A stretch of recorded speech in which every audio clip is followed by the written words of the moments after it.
रोज रोज नाश्त्याला तेच ते पदार्थ खाण्यापेक्षा आज काहीतरी आपण एक नवीन पदार्थ तयार करणार आहोत. रोज नाश्त्याला काय करायचं, तेच ते पदार्थ खाऊन कंटाळा येतो. मग नवीन असा कुठला पदार्थ करायचा की सर्वच घरातील मंडळी आवडीने खातील. आज तुमच्यासोबत असाच एक नाश्त्याचा प्रकार मी शेअर करणार आहे की अगदी लहानांपासून मोठ्यांपर्यंत आवडीने हा नाश्ता खातील आणि परतही तुम्हाला नक्की करायला सांगतील. आज आपण मुगाच्या डाळीपासून आणि तांदूळापासून एक नवीन पदार्थ तयार करणार आहोत. तुमच्याकडे वेळ असेल तर आदल्या दिवशी तुम्ही मिश्रण तयार करून दुसऱ्या दिवशी ऐन वेळेवर गरम हा नाश्ता तयार करू शकता. चला मग रेसिपीला आपण सुरुवात करूया. त्यासाठी मुगाची पिवळी डाळ इथे मी घेतलेली आहे 1 वाटी आणि पाऊण वाटी एवढे मी तांदूळ घेतलेले आहेत. प्रमाण थोडंफार मागे पुढे झालं तरी काहीही हरकत नाही. आता डाळ तांदूळ आपल्याला भिजत घालायचे आहेत. तुमच्याकडे वेळ असेल 1-2 तास तर तुम्ही इथे आपलं रूम टेम्परेचरचं जे पाणी असते त्या पाण्यामध्ये भिजत घातले तरीही चालतील आणि त्यापेक्षा थोडा वेळ कमी असेल तर कळकळीत गरम पाण्यामध्ये डाळ आणि तांदूळ भिजत घालायचे. लगेच भिजले जातात. आता इथे बघा मी डाळ आणि तांदूळ 1 तास आधीच भिजत घातलेले होते. मुगाची डाळ भिजायला तसा फार जास्त वेळ लागत नाही. आता यातली डाळ कशी भिजली गेलेली आहे ते एकदा आपण चेक करूया. तर बघा इथे डाळ चांगली म्हणजे भिजल्या गेलेली आहे. तर आता आपण या डाळ आणि तांदूळामधलं पूर्ण पाणी काढून टाकणार आहोत. बघा थोडा मुगाच्या डाळीला उग्र असा वास असतो भिजल्यानंतर त्या पाण्याला, तर ते पाणी पूर्ण आपल्याला काढून टाकायचं आहे. भिजवण्याच्या आधीसुद्धा मी 2 पाण्याने स्वच्छ डाळ तांदूळ धुतले होते आणि आतासुद्धा यातलं पाणी काढून टाकते. परत एकदा स्वच्छ पाण्याने धुवून घेते. तर बघा आता एकदा मी पूर्ण स्वच्छ पाण्याने धुवून घेतलेले आहेत. आता आपल्याला डाळ तांदूळ मिक्सरच्या भांड्यामध्ये बारीक करण्यासाठी टाकायचे आहेत. तर आता डाळ तांदूळ सर्वच मी यामध्ये टाकेल आणि पूर्ण बघा आपल्याला यामध्ये टाकल्यानंतर काही पुढचं साहित्यसुद्धा टाकायचं आहे. बघा एकाच भांड्यामध्ये पूर्ण डाळ माझी बसल्या गेलेली आहे. तर आता इथे आपलं रोजचंच आपण जे साहित्य वापरतो भाजीसाठी तेच टाकूया. तर इथे फक्त अर्धा इंच आलं टाकलेलं आहे, कोथिंबीर टाकलेली आहे थोडीफार आणि त्यानंतर 1 हिरवी मिरची टाकलेली आहे मी काप करून.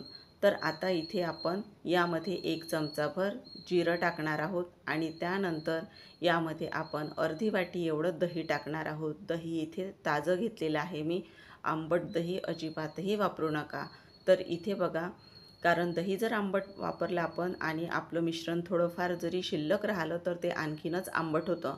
तर त्यासाठी दही इथे जास्त आंबट वापरू नका. आता सर्व साहित्य टाकल्यानंतर त्याच वाटीने आपण 1 वाटी पाणी घेतलेलं आहे. दहीसुद्धा आपण ज्या वाटीने डाळ तांदूळ मोजून घेतले होते त्याच वाटीने मोजून घेतलेलं होतं. आता तुम्हाला 2 बॅचमध्येही पाणी टाकता येतं किंवा एकदम एकसाथही पूर्ण टाकलं तरीही चालेल. मी एकसाथच पूर्ण पाणी वाटीभर टाकून घेतलेलं आहे यामध्ये. आता आपला नाश्ता दिवसभर मऊ राहण्यासाठी यामध्ये चमचाभर एवढं तेल टाकलेलं आहे आणि आता सर्व साहित्य आपलं टाकून झालेलं आहे. तर आता इथे बघा आपलं जे मिश्रण आहे ते कसं तयार झालेलं आहे एकदा आपण बघून घेणार आहोत. तर बघा हे मिश्रण आपलं या पद्धतीने तयार झालेलं आहे. तर बघा यामध्येच मीठसुद्धा आपण टाकलेलं आहे. तर इथे सर्व साहित्य टाकून आपलं झालेलं आहे. आता हे मिश्रण एका दुसऱ्या भांड्यामध्ये आपण काढून घेणार आहोत. तर मिश्रण बघा आपलं हे या पद्धतीचं तयार झालेलं आहे.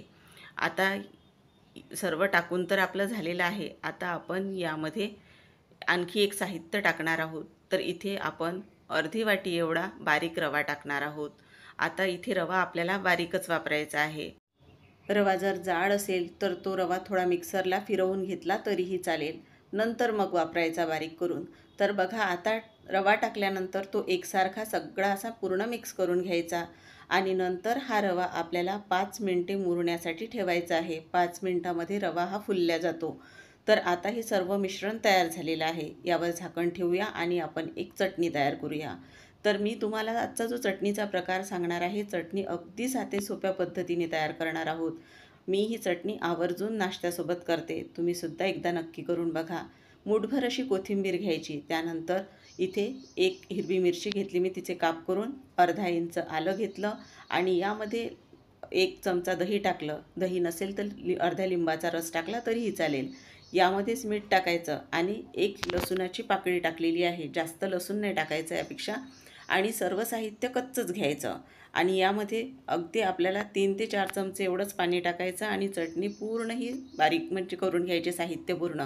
आणि ही चटणी अगदी आपली खाण्यासाठी तयार झालेली आहे. यावर तडकाही आपल्याला देण्याची अजिबातही गरज नाही.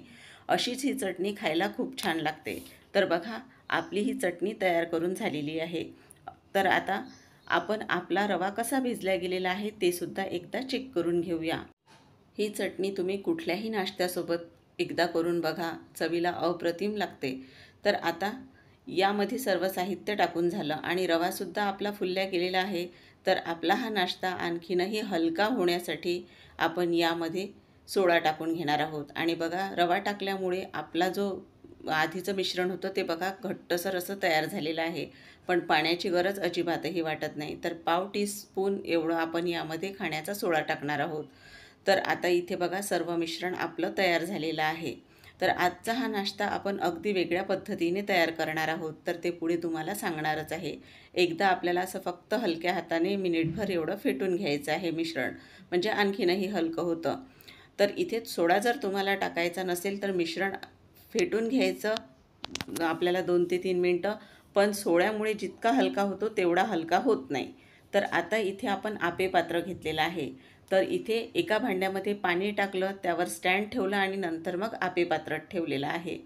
तर आपण आज बघा इथे एक मिनी इडलीचा प्रकार तयार करणार आहोत. तर इथे आपण फक्त तेल टाकलेलं आहे थोडंफार आणि नंतर पूर्ण मिश्रण टाकून घेतलं. आता आपल्याला यावर झाकण ठेवायचं आहे आणि पूर्ण इथे आपल्याला आपण टाकलेलं मिश्रण वाफवून घ्यायचं आहे. तर झाकण ठेवून वाफ कुठेही निघू द्यायची नाही. तर इथे आपल्याला 10 मिनटं मीडियम गॅसवर हे पूर्ण वाफवून घ्यायचं. तर आता 10 मिनटानंतर बघा आपण हे झाकण काढून बघूया. तर बघा आपली मिनी इडली बघा किती छान फुलल्या गेलेली आहे.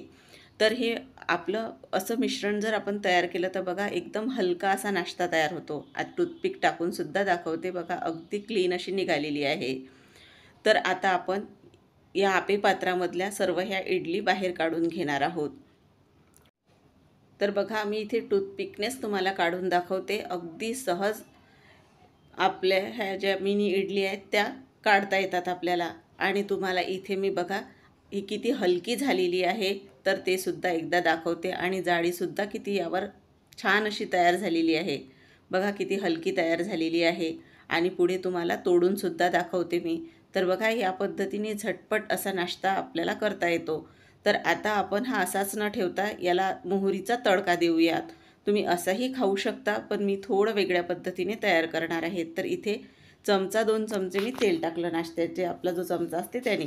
आणि इथे अर्धा चमचा मोहरी टाकली. तर इथे तेल गरम झाल्यानंतर आपल्याला ज्या मिनी इडली आपण तयार करून घेतलेल्या होत्या त्या टाकायच्या आहेत.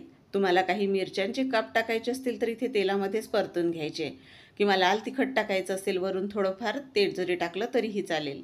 तर आता इथे वरून बारीक चिरून घेतलेली कोथिंबीर घातली आणि बघा घाईच्या वेळेत झटपट तयार होणारा हा आपला वेगळ्या चवीचा एक नवीन नाश्ता तयार झालेला आहे.